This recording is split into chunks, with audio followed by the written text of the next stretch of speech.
नमस्कार, आप देख रहे हैं रिप्रेजेंट इंडिया न्यूज़ और मैं हूं मनीषा श्रीवास आपके साथ। लोकसभा चुनाव 2024 नागपुर से All India Forward Bloc party के उम्मीदवार डॉक्टर संतोष लांजेवार ने नागपुर के पत्रकार भवन में पत्र परिषद आयोजित कर अपने चुनावी मुद्दों पर बात की। आइए देखते हैं हमारे रिप्रेजेंट इंडिया न्यूज़ की यह खास रिपोर्ट। होत आहे आणि मी त्याचा उमेदवार आहे। मला या उमेदवारीला काही संघटनांचा शाखांचा या ठिकाणी पाठिंबा सुद्धा मिळालेला आहे, समर्थन मिळालेलं आहे। तर त्या वेगवेगळ्या संघटनांचे आणि समाजाचे सुद्धा पदाधिकारी या ठिकाणी उपस्थित आहेत। तर पहिल्यांदा त्यांच्याकडून आपण त्यांच्या समर्थनांचे जाणून घेऊ आणि त्यानंतर मी माझी भूमिका परत आपल्यासमोर ठेवेन। मी डॉक्टर प्रमोद मेश्रे, कलार विचार मंचाचा अध्यक्ष। आजपर्यंत सामाजिक कार्य मध्ये समाजामध्ये आम्ही काम करतो, पण समाजाचा विचार आजपर्यंत जे काही आमच्या काही समस्या आहेत त्या जाणून घेण्याचा प्रयत्न आजपर्यंत केलेला नाही आहे। त्यामुळे समाजाचा एक उमेदवार आजच्या त्या लोकसभेमध्ये उभा आहे। त्या दृष्टिकोनातून समाजाची जास्तीत जास्त शक्ती दाखवण्याचा आमचा प्रयत्न असून आणि आमच्या उमेदवाराला विजय आणण्यासाठी आम्ही आमचा कला विचार मंचाचा पाठिंबा दिलेला आहे। आम्हाला का देत नाही पण आमची मागणी आहे। त्याप्रमाणे प्रत्येक जिल्ह्यामध्ये कला समाजाने त्यांना सर्वपरीनं निवडून देण्यासाठी आपली ताकद लावलेली आहे। या दृष्टीतून मी कला विचार मंचातर्फे त्यांना पाठिंबा देतो। आजपर्यंत आम्ही कुठल्याच पक्षाला पाठिंबा दिलेला नाही आहे। फक्त आम्ही जो कोणी असेल राजकीय क्षेत्रात आजपर्यंत समाज आलेला नाही होता, त्यामुळे समाजाचा विचारच होत नव्हता। म्हणून यावेळेला ॲडव्होकेट लांजेवार हे उमेदवार म्हणून उभे राहिलेले आहे, म्हणून त्यांना सर्व पाठिंबा देऊन आपण आपल्या समाजाच्या मागण्या कशा रेटता येईल हा आमचा प्रयत्न आहे। त्यानंतर मोदी सरकार आलं, त्यावेळेला आमच्यावर दुर्लक्ष होत आहे। या सर्व गोष्टीचा विचार करून आपण आता राजकारणात समाज आला पाहिजे आणि राजकारणात जर समाज आला तर आपल्याला आपल्या समाजाच्या उन्नतीसाठी काहीतरी प्रयत्न करता येईल, हा आमचा उद्देश आहे। मी पुरुषोत्तम पाटील, प्रमाणित लेखा परीक्षक, सरकारी संस्था Nagpur, Maharashtra certified auditor union संघटनेचा आम्ही कोषाध्यक्ष आहे। आमच्या संघटनेचं पण ॲडव्होकेट संतोष लांजेवार यांना समर्पित आहे। आम्ही ऑडिट करताना बरेच आम्हाला अडचणी निर्माण होतात, त्यामुळे आमच्या पॅनलचा आणि आमच्या संघटनेचे अध्यक्ष आहेत संतोष लांजेवार, त्याच्यामुळे आमचाही एक प्रतिनिधी सरकारच्या याच्यावर असावा पॅनल, अशी आमची भूमिका आहे। पत्रकार मित्रांनो नमस्कार, जय हिंद। मी Maruti Wankhede, All India Forward Bloc Maharashtra राज्य उपाध्यक्ष, पूर्वी महाराष्ट्राचा सचिव होतो। ऑल इंडिया फॉरवर्ड ब्लॉकचे उमेदवार लोकसभामध्ये उभं व्हावं अशी माझी दिली तमन्ना होती। कारण भाऊ जामंतराव धोडे गेल्यानंतर ही जागा खालीच आहे म्हणजे ऑल इंडिया फॉरवर्ड ब्लॉकने त्यानंतर कुठल्याही प्रकारची सीट उभी केलेली नाही। त्यामुळे आमची जेव्हा मीटिंग झाली तेव्हा असं ठरवलं की ऑल इंडिया फॉरवर्ड ब्लॉक या लोकसभेमध्ये एक सीट उभी करणार।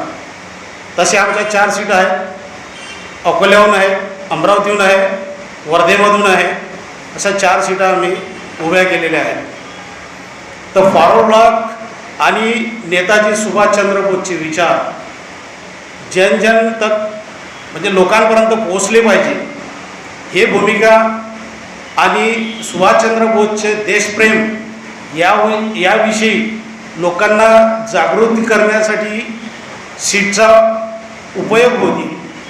आम्हाला माहिती आहे आमची शक्ती किती आहे, फॉरवर्ड ब्लॉकची शक्ती फार कमी आहे। कारण सच्चाईच्या मागे एक माणूससुद्धा उभा राहत नाही, जो सच्चाईनं चालते। कुठलीही गोष्ट घ्या, घरची घ्या, बाहेरची घ्या, देशाची घ्या, जो माणूस सच्चाईच्या रस्त्यानं चालत असेल तर त्याच्या मागे नाही।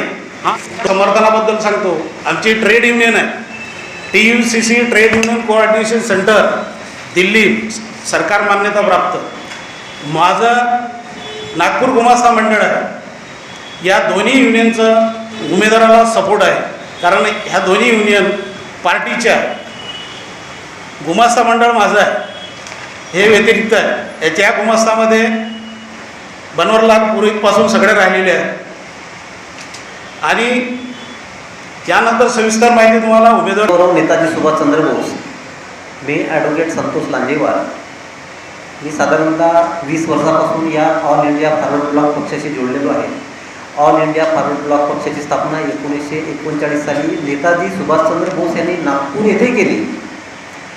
तदनंतर 1972 ते 73 या काळामध्ये या शहरातील महानगरपालिकेमध्ये या पक्षाची सत्ता होती.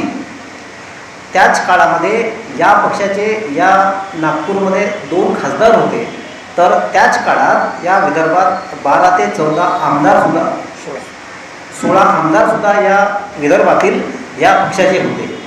सांगायचं असं आहे की हा आणि म्हणूनच प्रस्थापितांच्या विरोधात या ठिकाणी आम्ही निवडणुकीला सामोरे गेलेले आहोत आणि आम्ही आमच्या हिमतीने लढणारसुद्धा आहोत. ही निवडणूक लढण्यामागे आमच्या काही प्रमुख मागण्यासुद्धा आहेत. मी आता सांगितल्याप्रमाणे या पक्षाचे आमचे नेते आणि विदर्भवीर भाऊ जामवंतराव धोटे त्यांनी का तर महाराष्ट्राच्या स्थापनेपूर्वी नागपूर राजधानीसह हा जो आपला विदर्भाचा परिसर आहे हे स्वतंत्र राज्य होतं. यामध्ये छत्तीसगड आणि मध्य प्रदेशचा भाग होता. परंतु जेव्हा महाराष्ट्राची निर्मिती झाली तेव्हा विदर्भ महाराष्ट्रामध्ये गेला आणि तेव्हापासूनच या विदर्भाचा अनुशेष भरून निघालेला नाही. विदर्भामध्ये खनिज संपत्ती आहे, खनिजा त्याचप्रमाणे ऊर्जा या ठिकाणी ऊर्जेची निर्मिती होते आणि स्वयंस्फूर्ण अशा प्रकारचा हा विदर्भ आहे. आणि विदर्भाच्या भरोश्यावर उर्वरित महाराष्ट्र मोठ्या प्रमाणात आहे. त्याच्यामुळे उद्या या ठिकाणी विदर्भ वेगळा आम्ही जरी झाला तरी नव्याने कोणत्याही प्रकारचे कुठल्याही इमारती इन्फ्रास्ट्रक्चर वेगळं तयार करण्याची गरज नाही. तर नागपूर इथे सगळ्या सोयी आहेत. इथून आज विदर्भाच्या कानाकोपऱ्यातून लोकांना मुंबई आणि पुणेच्या वाऱ्या कराव्या लागतात, हेलपटे घालावे लागतात.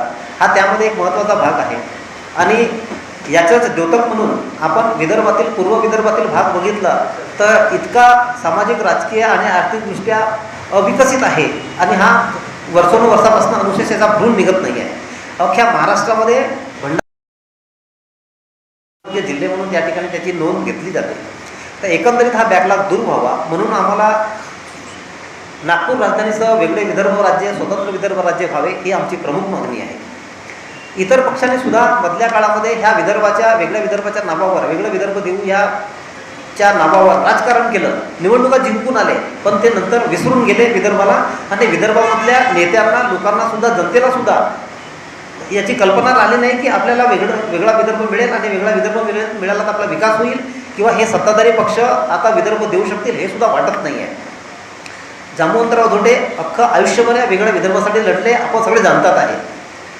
त्यामुळे आमची या पक्षाची एक प्रमुख आमच्या जाहीरनाम्यामध्ये मागणी आहे. दुसरं, इथे बेरोजगारी फार आहे मोठ्या प्रमाणात. इथला सगळा इंजिनियर वर्ग जो आहे, तरुण वर्ग जो आहे सुशिक्षित, यांना नोकरीसाठी, कामासाठी मुंबई आणि पुणे यासारख्या ठिकाणी उच्च शिक्षित लोकांना धाव घ्यावी लागते आणि तिथले पण त्यांना राहण्याचा आणि बाकीचा जो खर्च आहे तो परवडण्यासारखा नसतो. तुलनात्मकदृष्ट्या या क्षेत्रामध्ये परप्रांतीयांना रोजगाराच्या संधी मोठ्या प्रमाणात आहेत. त्यांच्या हिताचं या ठिकाणी त्यांना सोयी उपलब्ध करून दिल्या जातात पण स्थानिकांना या ठिकाणी त्याप्रमाणे प्रोत्साहन मिळत नाही. त्यामुळे स्थानिक लोकांना, बेरोजगार लोकांना या ठिकाणी रोजगार मिळावा ही पण आमची एक प्रमुख या ठिकाणी पक्षाच्या वतीने आमच्या जाहीरनाम्यामध्ये आमची त्याचा उल्लेख केलेला आहे. तिसरं असं आहे की आपण सगळे जाणतात आहे ऊर्जेची निर्मिती इथे विदर्भात होते. आपण नागपूरच्या आजूबाजूच्या सर्व जिल्ह्यांमध्ये बघा, शेतीसाठी वीज दिली जाते ती फक्त 8 तास सुरू राहते. कधी रात्रीच्या वेळेला 8 तास सुरू राहील, कधी दिवसा 8 तास सुरू राहील. त्याच्यातूनही ते 8 तास राहील याची गॅरंटी नाही आहे कुठेच.